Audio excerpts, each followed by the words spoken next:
வணக்கம் ICP academy students. நம்ம இப்போ பார்க்குறது என்டர்பிரைஸ் ஆப்ஜெக்டிவ்ஸ் அண்ட் கன்ஸ்ட்ரெயின்ட்ஸ். இப்போ ஒரு என்டர்பிரைஸ் ஒரு பிஸ்னஸ் ஆக்டிவிட்டி கேரி அவுட் பண்ணி ரன் ஆகுது அப்படின்னா ஒரு பேசிக் அசம்ஷன் எல்லாருக்கும் என்னென்னா என்டர்பிரைஸோட மெயின் எய்ம் வந்து ப்ராஃபிட் ஏர்னிங் மட்டும்தான் அப்படிங்கிறது எல்லாருடைய அசம்ஷனாகவும் இருக்குது. ஆனால் நிஜத்தில் ரியல் வேர்ல்டில் பார்த்தோன்னா என்டர்பிரைஸோட டெசிஷன் ப்ராஃபிட் மேக்ஸிமைசேஷன் ஆப்ஜெக்ட் எக்ஸ்க்ளூசிவாக அது மட்டும் இல்லை. ஒரு என்டர்பிரைஸ் அங்கே அது எந்த எக்கானமியில் இருக்கோ அந்த economic, social, political, cultural environment எல்லாத்துக்கும் அமையிற மாதிரி சரியாகிற மாதிரி அதனுடைய ஆப்ஜெக்ட்ஸை செட் பண்ணி அந்த எக்கானமியில் ஒரு முதல் சர்வைவல், அப்புறம் அது க்ரோத் ரெண்டையும் ஆப்ஜெக்டிவாக வச்சு தான் எந்த ஒரு என்டர்பிரைஸுமே ஃபங்க்ஷன் ஆகும். அப்போது அப்ஜெக்டிவ்ஸ் ஆஃப் அன் என்டர்பிரைஸ் அப்படின்னா அதை நம்ம ப்ராடாக ஒரு 5 ஆப்ஜெக்டிவ்ஸாக கிளாஸிஃபை பண்ணிக்கலாம். First one is organic objectives, second one is economic objectives, third is social, fourth human and fifth one is national objectives. நம்ம ஒன்று ஒன்றா இப்போ பார்க்கலாம். First one is organic objectives. Organic ஆப்ஜெக்டிவ்ஸ்னு பார்க்கும்போது மினிமம் ஒரு என்டர்பிரைஸோட ஆப்ஜெக்டிவ் என்னவாக இருக்கும்னா சர்வைவல். அதாவது எந்த எக்கானமியில் எந்த சொசைட்டியில் அது ஃபங்க்ஷன் ஆகுதோ அதில் கண்டினியூ டு லிவ், அதில் இருக்கிறது அப்படிங்கிறது தான் அதனுடைய மெயின் ஆப்ஜெக்டிவாக இருக்கும். அப்போது அது எப்படி சர்வை பண்ண முடியும் அப்படின்னா எப்போ அது வந்து ப்ராடக்டையும் அல்லது ஒரு சர்வீஸையோ அதனுடைய காஸ்ட்டை தாண்டி அதிகமாக சர்வ் பண்ண முடியுதோ அப்போ தான் அதால் சர்வை பண்ண முடியும். அதோட காஸ்ட் அது ரெக்கவர் பண்ணி அதுக்கு எக்ஸ்ட்ரா நிற்கணும். அப்போனா மட்டும்தான் ஒரு enterprise can stand in the economy R the society. ஒரு என்டர்பிரைஸில் அதனால் அதோட ப்ரொடக்ஷன் காஸ்ட்டை ரெக்கவர் பண்ண முடியலன்னு சொன்னால் பிஸ்னஸ் வந்து கண்டினியூஸ் பொசிஷனில் இருக்க முடியாது. அதனால் அதனுடைய கிரெடிட்டார்ஸ்க்கோ சப்ளையர்ஸ்க்கோ இல்லை அதனுடைய எம்ப்ளாயீஸ்க்கோ எந்த ரிசல்ட்டும் கொடுக்க முடியாது. ஆகையினால அது ஸ்டாப் பண்ணிவிட்டு போக வேண்டியது தான் இருக்கும். சர்வைவல்ங்கிறது ஒரு பெரிய கொஸ்டின் மார்க்காக இருக்கும். ஆகையினால என்டர்பிரைஸ் அப்படிங்கிறதுக்கு மெயின் ஃபஸ்ட் ஆப்ஜெக்டிவ் வந்து continuous of business activity and living alive in the society. இது ரெண்டு அதனுடைய மெயின் ஆப்ஜெக்டிவாக இருக்கும். ஒன்ஸ் அந்த சர்வைவல்ங்கிறது வந்து அஷ்யூர்ட் ஆகிடுச்சுனாவோ நம்ம இருக்க முடியும் அப்படின்னு தெரிஞ்சிடுச்சுன்னா நெக்ஸ்ட்டு இது என்ன பண்ணும், க்ரோத்துக்கும் எக்ஸ்பான்ஷனுக்கும் வழி இருக்கான்னு பார்க்குறது தான் செகண்ட் எய்மாக இருக்கும். தட் இஸ் ஆர்கானிக் ஆப்ஜெக்டிவ்ஸுங்கிறது first one. The enterprise will see to the survival. அதில் அங்கே இருக்கிறதுக்கு முதல் வாய்ப்பை ஏற்படுத்திக்கும். கண்டினியூஸாக அது அந்த லாங் ஸ்டாண்டிங் லைஃப் நிற்கிற மாதிரி. அதுக்கப்புறம் அது அஷ்யூர் ஆகிடுச்சுன்னா, அது உறுதிப்படுத்தப்பட்டுருச்சுன்னா அதுக்கப்புறம் அதை வந்து க்ரோ ஆகிறதுக்கும் அந்த க்ரோத்தில் எக்ஸ்பான்ஷன் விரிவடைஞ்சு போகிறதுக்கும் அஷ்யூரன்ஸ் இருக்கா, அதுக்கு வழி இருக்காங்கிறது தான் எய்ம் பண்ணும். அப்போ க்ரோத் அப்படிங்கிறது தான் அதோட நெக்ஸ்ட் இம்பார்ட்டண்ட் அப்ஜெக்டிவ்ஸாக இருந்தால் அது வந்து அந்த மேனேஜருடைய அப்ஜெக்டிவ்ஸாக போயிடும். ஆர்எல் மேரிஸ் தேரி அவரோட தேரிப்படி மேனேஜர்ஸோட கோல் என்ன அப்படின்னா மேக்ஸிமைஸ் த ஃபர்ம்ஸ் பேலன்ஸ்டு க்ரோத் ரேட். அதாவது ஃபினான்ஷியல் கன்ஸ்ட்ரெயின்ட்டும் இல்லாமல் மேனேஜரியல் கன்ஸ்ட்ரெயின்ட்டும் இல்லாமல் ஒரு பேலன்ஸ்டு க்ரோத் அந்த ஃபர்முக்கு இருக்காங்கிறது பார்க்கறது தான் அந்த மேனேஜர்ஸோட கோல் அப்படின்னு அவருடைய கருத்தாக இருக்குது. கார்ப்பரேட் ஃபார்மில் ஸ்ட்ரக்சர் எப்படி இருக்கும்னா ஓனர்ஷிப்பும் மேனேஜ்மெண்ட்டும் டிவைட் ஆகிருக்கும். ஓனர்ஸ் வேறையாக இருப்பாங்க, மேனேஜ்மெண்ட் வேறையாக இருப்பாங்க. அப்போ மேனேஜர்ஸ்க்கு என்ன ஆப்பர்ச்சுனிட்டின்னா அந்த utility function of owners share holders அவங்களுடைய கான்ஃபார்முக்கு போகாது. இது சக்ஸஸ் ஆஃப் த மேனேஜர்ஸ் எப்படி ஜட்ஜ் ஆகுது அப்படின்னு கேட்டால் அவங்க எப்படி அந்த இண்டஸ்ட்ரியை ப்ரொமோட் பண்ணி கொண்டு போகிறாங்க, எப்படி அது க்ரோத் இருக்குது, ஃபர்ம் எந்த அளவுக்கு எக்ஸ்பேண்ட் ஆகிருக்கு, அதனால் என்ன ரிவார்டு கிடச்சிருக்கு, அந்த க்ரோத்தால் வந்து என்னென்ன அச்சீவ் பண்ணியிருக்காங்க எப்படி மேனேஜ் பண்ணுறாங்க அந்த க்ரோத்தையும் சக்ஸஸையும். இதுதான் மேனேஜரியல் ரோலாக பார்க்கப்படுது. ஆனால் ஓனர்ஸுடைய வாண்ட் எப்படி இருக்கும்னா அவங்களுடைய யூட்டிலிட்டி ஃபங்க்ஷன் வந்து மேக்ஸிமைஸ் ஆஃப் ப்ராஃபிட். அவங்களோடது ப்ராஃபிட்டை நோக்கி கேபிட்டல் எப்படி யூஸ் ஆகுது, மார்க்கெட் ஷேர் எப்படி இருக்குது, ரெப்புடேஷன் எப்படி இருக்குது, மேனேஜர்ஸ் எப்படி யூட்டிலிட்டி ஃபங்க்ஷன் பண்ணுறாங்கங்கிறதும் இவங்களோடதும் டிஃப்ரென்ஸ் ஆகி தான் இருக்கும். அதே சமயத்தில் மேனேஜர்ஸோடது salary, power, status, job security இதெல்லாம் நோக்கியும் மேனேஜர்ஸ் போயிட்டுருப்பாங்க. ஸோ இப்படி மேனேஜர்ஸுக்கும் ஓனர்ஸுக்கும் அந்த எய்முங்கிறதுல கான்ஃப்ளிக்ட் இருந்தால் கூட ரெண்டுமே பாசிட்டிவ்லாம் ரிலேட் ஆகி தான் போகும்.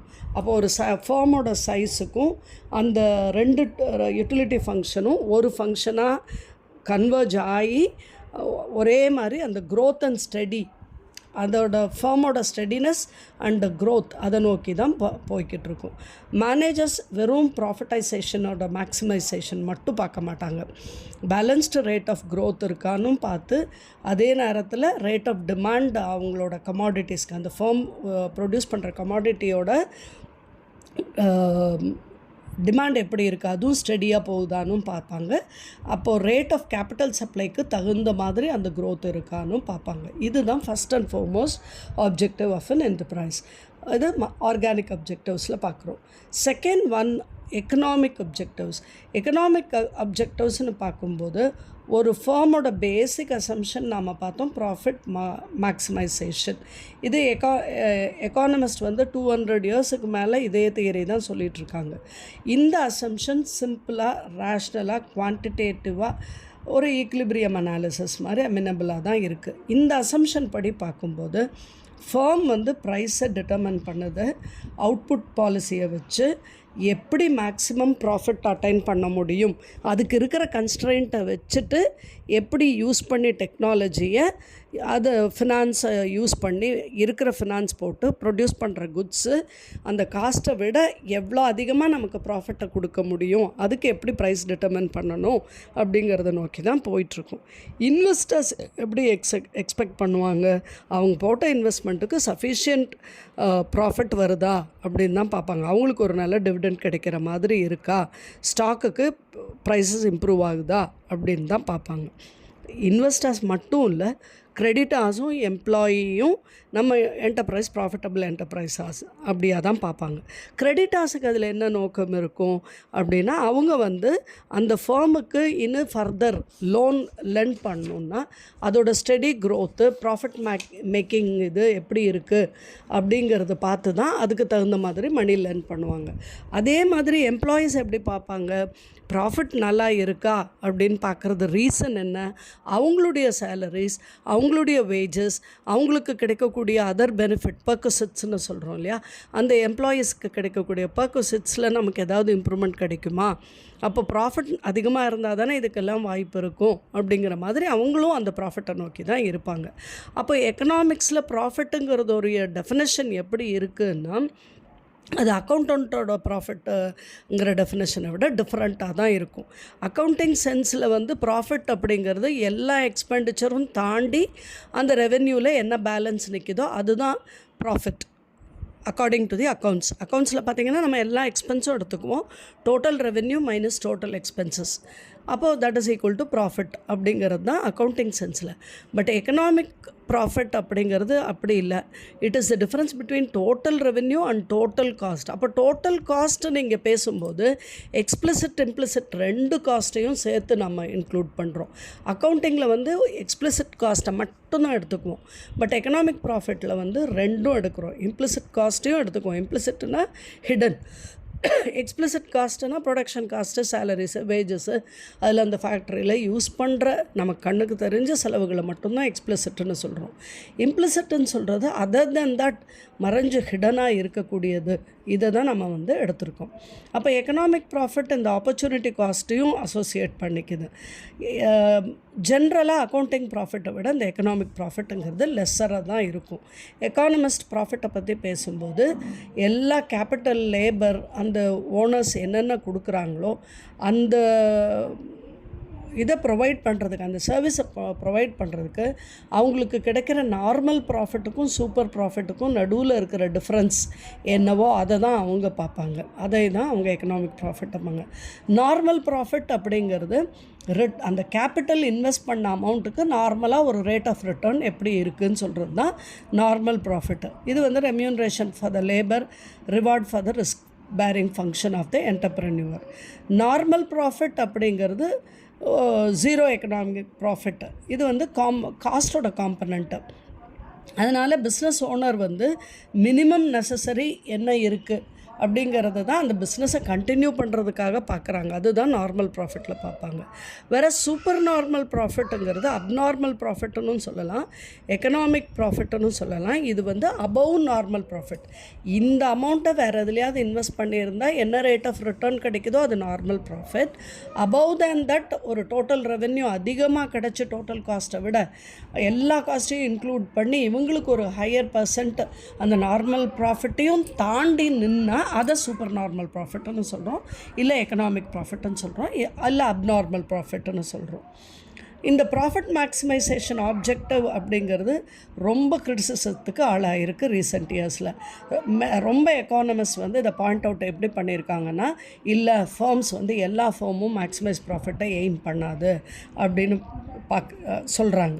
இல்லை சில ஃபார்ம்ஸ் வந்து செக்யூரிட்டி ரீசனுக்கு ரீசனபிள் லெவல் ப்ராஃபிட்டை தான் எய்ம் பண்ணுறாங்க அப்படிங்கிறது அவங்களுடைய கருத்தாக இருக்குது. H.A. சைமன் அப்படிங்கிற எக்கானமிஸ்ட் ஆர்கியூ பண்ணுறது வந்து ஒரு ஃபார்ம் வந்து சாட்டிஸ்ஃபையிங் பிஹேவியரை வச்சுட்டு ப்ராஃபிட்டுக்கு ஒரு போதுமான அளவு ப்ராஃபிட் இருந்தால் போதும் சர்வைவலுக்குன்னு தான் நினைக்கும் அப்படிங்கிறது அவருடைய ஆர்கியூமெண்ட்டாக இருக்குது.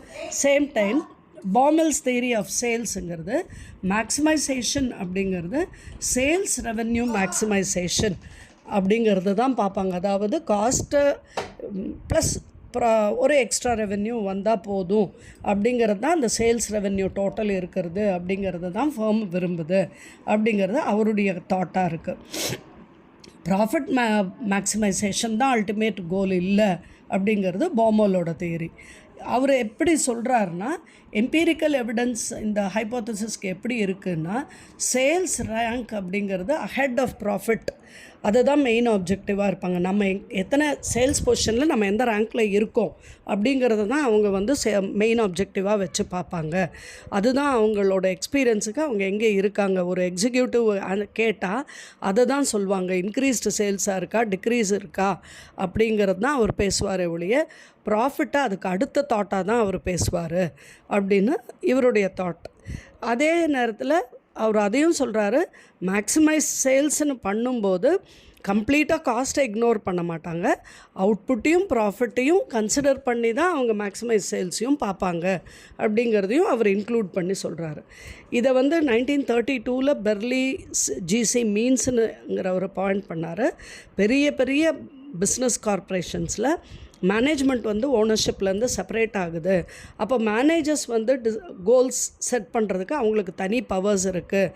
அப்போ அவங்களுடைய மோட்டிவ் வந்து maximisation of managerial utility function, அதை தான் இம்பார்ட்டண்ட் கான்ட்ரிபியூஷனாக பார்க்குறாங்க மேனேஜரியல் தியரியில்.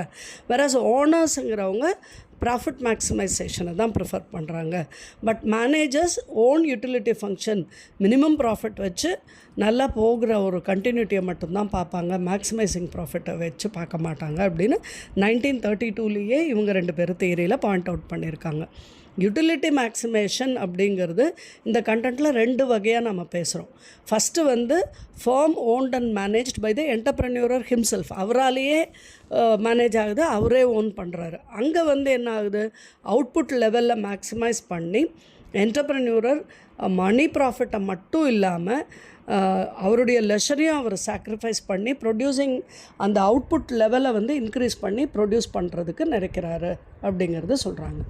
செகண்ட், லார்ஜ் பெரிய கம்பெனிஸில் utility function of managers or executives அப்படிங்கிறவங்க ப்ராஃபிட்டை மட்டும் பார்க்காம ஷேர் ஹோல்டர்ஸ் நிறையா இருக்கிறதுக்கும் சேல்ஸை ப்ரொமோட் பண்ணுறதுக்கும் லாவிஷ் ஆஃபீஸஸ், நல்ல ஸ்டைலான ஆஃபீஸஸ்ஸு, அப்புறம் அதுக்கு நிறைய நம்பர் ஆஃப் ஸ்டாஃபு, சூப்பர்விஷனுக்கு, இதையெல்லாமும் அவங்க எய்ம் பண்ணி மேனேஜர்ஸ் பண்ணுறாங்க. எப்போது பெரிய ஆர்கனைசேஷனில் ஓனர்ஷிப் அண்ட் மேனேஜ்மெண்ட் தனித்தனியாக இருக்கும்போது மேனேஜ்மெண்ட் இதையெல்லாம் வந்து ஒரு கேஸாக எடுத்து பார்க்குறாங்க. அப்போ மேனேஜர்ஸ் வந்து அவருடைய யூட்டிலிட்டியை நல்ல best combination of profit, and other objectives. இந்த மாதிரி நல்ல ஒரு கம்பெனி என்விரான்மெண்ட்டு, நல்ல ஷேர் ஹோல்டர்ஸுக்கு ஒரு ரிலேஷன்ஷிப்பு, சேல்ஸை ப்ரொமோட் பண்ணுற ஆக்டிவிட்டீஸு, ஆஃபீஸ் நல்ல ஒரு ஸ்டைலிஷ் ஆஃபீஸு, நிறைய ஸ்டாஃபு, நிறைய சூப்பர்விஷனு, இதெல்லாம் இருக்கிறது தான் அவங்க விரும்புகிறாங்க அப்படிங்கிறதும் ஒரு அப்ஜெக்டிவாக இருக்குது. இதில் சயர்ட் அண்ட் மார்ச் வந்து 4 பாசிபிள் ஃபங்க்ஷனல் கோல்ஸ் இதை அடிஷ்னலாக வைக்கிறாரு. ப்ராஃபிட் கோலுக்கு என்ன? ப்ரொடக்ஷன் கோல், மேக்ஸிமம் ப்ரொடக்ஷன். ரெண்டாவது இன்வென்ட்ரி கோல், போதுமான அளவுக்கு ஸ்டாக்கு. சேல்ஸு, நல்ல அவுட்புட் சேல்ஸு, மார்க்கெட் ஷேர். இந்த 4 கோலையும் பாசிபிள் ஃபங்க்ஷனல் கோல்ஸாக வச்சு ஒரு ஆர்கனைசேஷன் ஒர்க் பண்ணணும், ஒரு என்டர்பிரைஸ் ஒர்க் பண்ணணும் அப்படின்னு சொல்கிறாரு. நெக்ஸ்ட்டு நம்ம தேர்ட் அப்ஜெக்டிவாக பார்க்கும்போது சோஷியல் அப்ஜெக்டிவ். ஒரு என்டர்பிரைஸ் ஒரு சொசைட்டியில் இருக்கிறதுனால சொசைட்டியோட நீட்ஸை மீட் பண்ணாமல் அதனால் க்ரோ ஆக முடியாது. அதனால் அதனுடைய சோஷியல் ஆப்ஜெக்டிவ்ஸ் என்னவாக இருக்கும் அப்படின்னா, அன்அடல்டரேட்டட் குட்ஸ், நல்ல ஆர்டிகல்ஸ், ஸ்டாண்டர்டு குவாலிட்டியில் முதல் கொடுக்கறது தான் அவங்களுடைய ஃபஸ்ட்டு சோஷியல் அப்ஜெக்டிவாக இருக்கும். அவங்க சொசைட்டிக்கு அவங்க பிராண்ட் எடுத்தாங்கன்னா, அவங்க ப்ராடக்ட் எடுத்தால் அது குவாலிட்டி இருக்குது, அதில் அடல்ட்ரேஷன் இல்லை அப்படிங்கிறதும், கரெக்ட் டிமாண்டுக்கு சஃபிஷியன்ட் சப்ளை இருக்குங்கிறதையும் உறுதிப்படுத்திக்கணுங்கிறது அவங்களுடைய ஃபஸ்ட் கோலாக வச்சுக்குவாங்க. செகண்ட் வந்து ரொம்ப ஹை ப்ராஃபிட்டரிங், அந்த ஆன்டி சோஷியல் ப்ராக்டிசஸ்க்கு போய் அதை ரொம்ப ஆர்டிஃபிஷியல் டிமாண்ட் க்ரியேட் பண்ணியோ, இல்லை அடல்ட்ரேஷன் போயோ, இல்லை வேறு ஏதாவது செகண்ட் ரேட் குவாலிட்டி குட்ஸு கொடுத்தோ ப்ராஃபிட்டிங் தான் அவங்க பேட்டர்னாக வைக்கிறது அவாய்ட் பண்ணுவாங்க.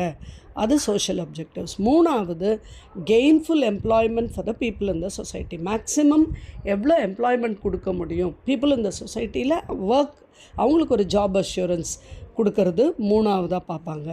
நாலாவது என்டர்பிரைஸ் எங்கே இருக்கோ, ஃபேக்ட்ரிஸ் எங்கே இருக்கோ, அதனால் அது இருக்கிற சொசைட்டியில் ஏர், வாட்டர், நாய்ஸ் பொல்யூஷன் மேக்ஸிமம் ஏற்படாத வரையில் அந்த ஃபேக்ட்ரிஸை அந்த சொசைட்டியை ப்ரொடெக்ட் பண்ணுறது, ப்ரொடக்ஷன் ஆக்டிவிட்டீஸ்லேருந்து இந்த பொல்யூஷன் வராத வகையில் ப்ரொடெக்ட் பண்ணுறது அவங்களுடைய ஃபோர்த் அப்ஜெக்டிவ்ஸாக இருக்கும். இதுதான் சோஷியல் அப்ஜெக்டிவாக பார்க்குறோம். அப்போ ஒரு என்டர்பிரைஸ் வந்து இந்த சொசைட்டிக்காக இந்த 4ஐயும் வந்து கரெக்டாக மெயின்டைன் பண்ணி அதனுடைய குவாலிட்டி ஆஃப் லைஃப்பை கம்யூனிட்டிக்கு கொடுத்தா மட்டுமே சொசைட்டியில் அது சர்வைவ் பண்ண முடியும். இதில் ஏதாவது அது சரியாக பார்த்துக்காமல் விட்டுதுன்னா ரொம்ப லாங் சர்வைவல் அதுக்கு கஷ்டம் அப்படிங்கிற மாதிரி ஆப்ஜெக்டிவ்ஸை சோஷியல் ஆப்ஜெக்டிவ்ஸாக கிளாஸிஃபை பண்ணுறாங்க. The fourth one we go move on to human objectives. Human அப்ஜெக்டிவ்ஸ்ன்னு சொல்லும்போது இதுதான் ப்ரெஷியஸ் ரிசோர்ஸ். ஒரு ஆர்கனைசேஷனுக்கு ஒர்க் பண்ணுறவங்களாட்டும், இல்லை ஹியூமன் ரிசோர்ஸ் ஆகட்டும், இல்லை humans associated with the firm ஆகட்டும், அதுதான் பெரிய ரிசோர்ஸு. இதை இக்னோர் பண்ணால் அந்த என்டர்பிரைஸ் வந்து எந்த விதமாக அப்ஜெக்டிவ்ஸ் வச்சும் பிரயோஜனம் இல்லை. ஆகையினால இதை வந்து முதல் அச்சீவ் பண்ணணும். நல்ல டெவலப்மெண்ட் ஆஃப் ஹியூமன் ரிசோர்ஸ், அதை வந்து எம்ப்ளாயீஸை வந்து ஒரு நல்லா பார்த்துக்க வேண்டியது தான் அதனுடைய மெயின் அப்ஜெக்டிவ்ஸ் அப்படின்னு சொல்லி 4வது அப்ஜெக்டிவாக பார்க்குறோம். அப்போது அந்த ஹியூமன் அப்ஜெக்டிவ்ஸ் என்னென்னவா கிளாஸிஃபை பண்ணலாம் அப்படின்னா, ஃபஸ்ட்டு ஒன் வந்து ஃபேர் டீல். எம்ப்ளாயீஸ் எந்த லெவலில் இருக்காங்களோ அந்தந்த லெவல் எம்ப்ளாயீஸ் வந்து சாட்டிஸ்ஃபைடாக ஒரு நல்ல பொசிஷனில் இருக்கோங்கிற மாதிரி ஒரு ஒர்க் பண்ணுறதுக்கு ஒரு என்விரான்மெண்ட் க்ரியேட் பண்ணி கொடுக்கணும். அடுத்தது அவங்களுக்கு நல்ல ஸ்கில்ஸ் அண்ட் எபிலிட்டிஸ் டெவலப் பண்ணுற மாதிரி ஒரு ஒர்க்கிங் அட்மாஸ்ஃபியர், ஒர்க்கிங் கிளைமேட்டை உண்டாக்கி கொடுக்கணும். ஒரு ஒர்க்லேருந்து அவங்க மெச்சூர் ஆகணும், நிறையா இண்டிவிஜுவல் ப்ரொடக்டிவிட்டி க்ரியேட் ஆகணும், அவங்க டெவலப் ஆகணும் அப்படிங்கிறது அதனுடைய ஆப்ஜெக்டிவாக இருக்கணும். அடுத்தது எம்ப்ளாயிக்கு வந்து நல்ல ஆப்பர்ச்சுனிட்டி இருக்கணும். டெசிஷன் மேக்கிங்லேயும் அவங்களுடைய மேட்டர்ஸ் ரிலேட்டடில் அவங்க கலந்து பேசி அவங்களுக்கு அஃபெக்ட் ஆகாத வகையில் இண்டஸ்ட்ரிக்கு அவங்க என்ன ஹெல்ப் பண்ணணுங்கிறத அவங்க சொல்லக்கூடிய வகையில் அவங்களுக்கு இம்பார்ட்டன்ஸ் கொடுக்கணும். கடைசியாக அவங்களுக்கு அந்த ஜாப் கண்டென்ட் வந்து இன்ட்ரெஸ்டாகவும் சேலஞ்சாகவும் இருக்கணும். அப்போ இதெல்லாம் அந்த என்டர்பிரைஸ் ஒரு கான்ஷியஸாக இருந்து அந்த எம்ப்ளாயீஸை வச்சுட்டா எம்ப்ளாயீஸ் வந்து இங்கேருந்து வேறு கன்சர்னுக்கு மூவ் ஆகிறது கம்மியாகும். நல்ல லாயல்ட்டி கிடைக்கும், நல்ல சப்போர்ட் கிடைக்கும். அவங்க செக்யூர்டாக ஃபீல் பண்ணாங்கன்னா அவங்களுக்கு அந்த ஒன்னஸ் ஹாப்பினஸ் வரும்போது they will work more for the organisation. Last one is national objectives. நம்ம இப்போ இது சொசைட்டியில் இந்த என்டர்பிரைஸ் இருக்கிறது எவ்வளோ தூரம் சோஷியல் வெல்ஃபேருக்கு ஒர்க் பண்ணுதோ அதே மாதிரி எந்த நேஷனில் இந்த ஆர்கனைசேஷன் இந்த என்டர்பிரைஸ் இருக்கோ அந்த நேஷனுக்கும் இது வந்து பிளான்ஸும் கோல்ஸுக்கும் ஹெல்ப் பண்ண வேண்டியதாக இருக்குது. அதில் ஃபஸ்ட்டு வந்து இன்இக்வாலிட்டி ஆஃப் ஆப்பர்ச்சுனிட்டிஸ். எல்லா ஒர்க்குலேயும் எல்லா ப்ராசஸ்லேயும் எல்லா ப்ராக்ரஸ்லேயும் எல்லாருக்கும் ஆப்பர்ச்சுனிட்டிஸ் கிடைக்கிற மாதிரி இருக்கணும். ஃபேவரட்டிசம் இல்லை ஒரு காஸ்டிசம் ஒரு க்ரீடு அந்த மாதிரி எதுவும் இருக்கக்கூடாது. அடுத்தது நேஷ்னல் ப்ரியாரிட்டி என்னவோ அதை நோக்கி இந்த இண்டஸ்ட்ரி மூவ் ஆகணும். நெக்ஸ்ட் ஒன்று கண்ட்ரி செல்ஃப் ரிலையண்ட்டாக மற்ற நேஷனை பார்த்து அவங்கள டிபெண்ட் பண்ணி இல்லாமல் ஒரு கண்ட்ரி உருவாகிறதுக்கு என்ன ஹெல்ப் பண்ணுமோ அதை இவங்க பண்ணணும். லாஸ்ட் ஒன் இஸ் யங் பீப்புளை அப்ரெண்டிஸாக ட்ரெயின் பண்ணி அந்த ஸ்கில் க்ரோத்தை அவங்களுக்கு ஹெல்ப் பண்ணி அது வழியாக எக்கனாமிக் க்ரோத்தும் எக்கனாமிக் டெவலப்மெண்ட்டும் பண்ணுறது தான் இந்த ஒரு என்டர்பிரைஸ்க்கான நேஷ்னல் அப்ஜெக்டிவாக பார்க்குறோம். ஸோ இந்த 5 அப்ஜெக்டிவ்ஸும் ஒரு என்டர்பிரைஸுக்கு முக்கியமான அப்ஜெக்டிவ்ஸ் அப்படிங்கிறது இந்த டாப்பிக்கில் நம்ம கவர் பண்ணுறோம். Thank you students.